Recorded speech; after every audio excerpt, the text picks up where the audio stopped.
I'm going to turn the mic over to Abigail, Haley, and Maddie.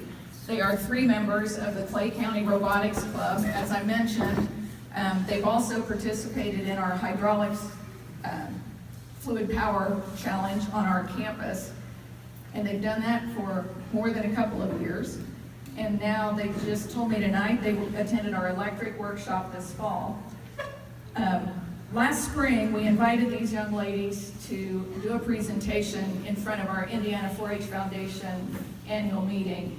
And that foundation is a not-for-profit designed to help raise funds for the Indiana 4-H Youth Development Program. They knocked it out of the park. We were at Eli Lilly's headquarters in downtown Indianapolis. We were fortunate that we were in a room that had all the video technology and capabilities that they could hone right in on the work they were doing with their cameras and had it up on the big screen, and they were instant stars. They're very well spoken. They can tell you all about this work they do. I do not understand it, but as long as they do, that's all that matters, right? Moving forward. And so I'm going to turn this over to them. They'll introduce themselves, and they are here from Clay County, so they didn't have far to come tonight. Thank you. And let me just thank their parents, because coming off of that meeting in Indianapolis, they've had multiple opportunities to work with us as we've been in front of donors, and they actually were at the P-Carrot meeting this summer at the Indiana State Fair, and the dean just about didn't get his microphone back. Not because of the girls, but because of the questions the audience had for them. So.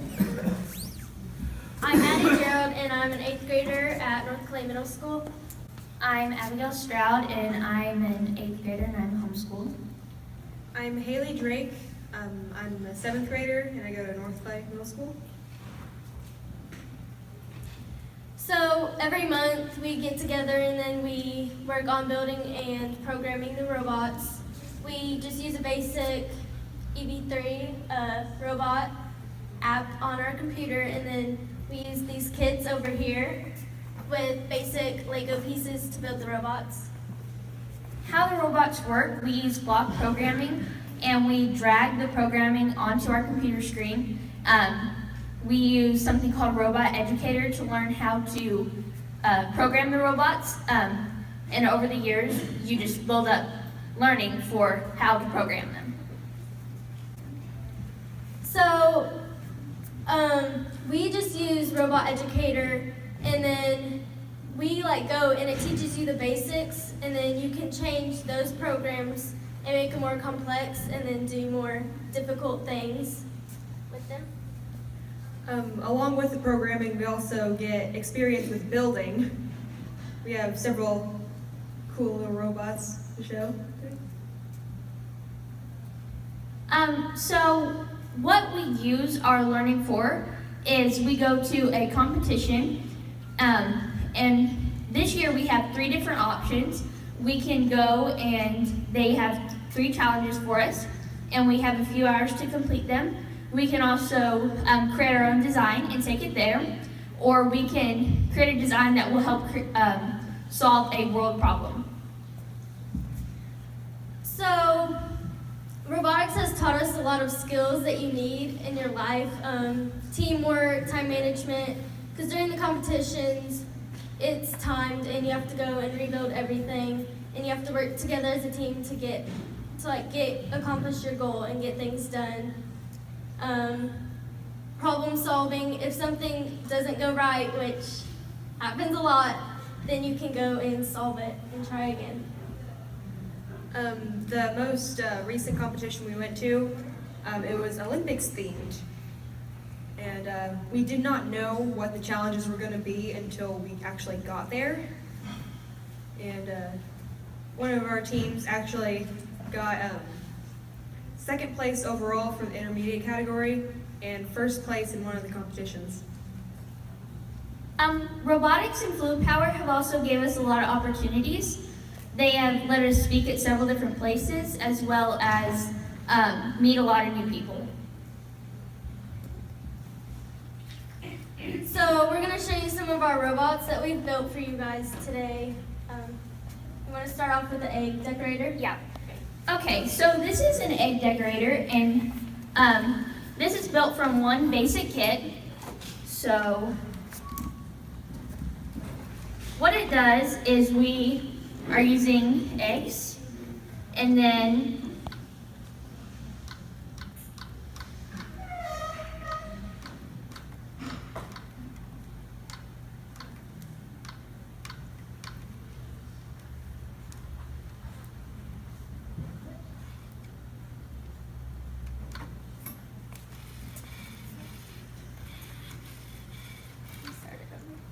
you've just got a sneak peek of what happens at almost every meeting. Things do not go correctly.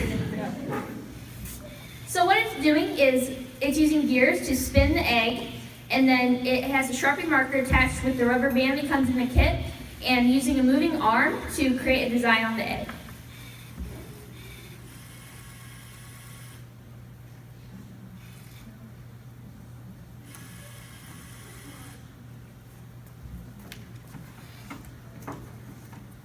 And now you have a decorated egg.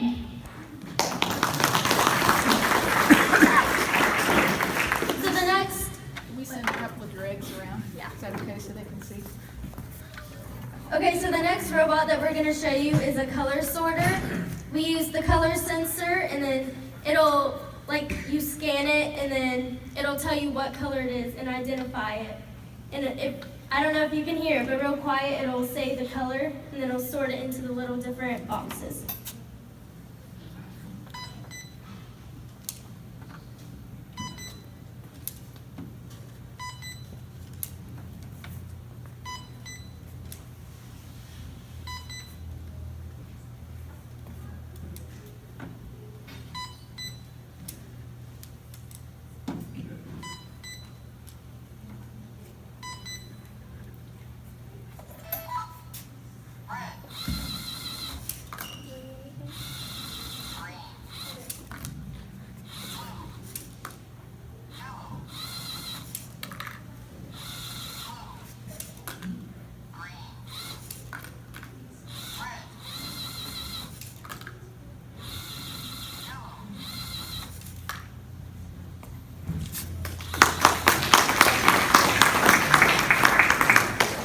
So the next one we have is a stop and go robot.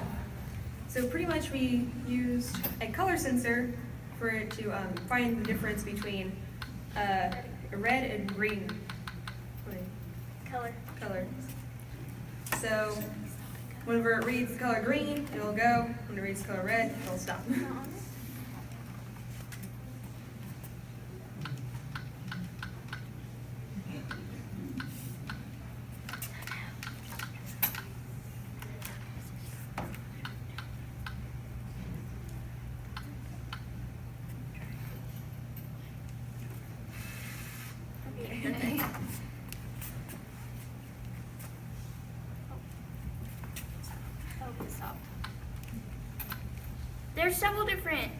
There's several different programs that you can put on one robot, and you download them using a cable.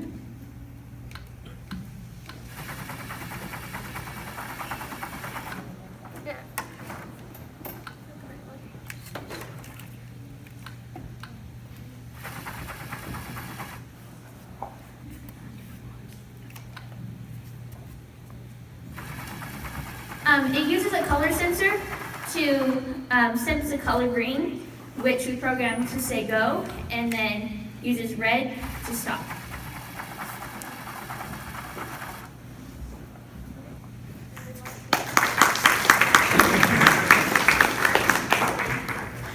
Okay, so the last one we have here is a follow the line program.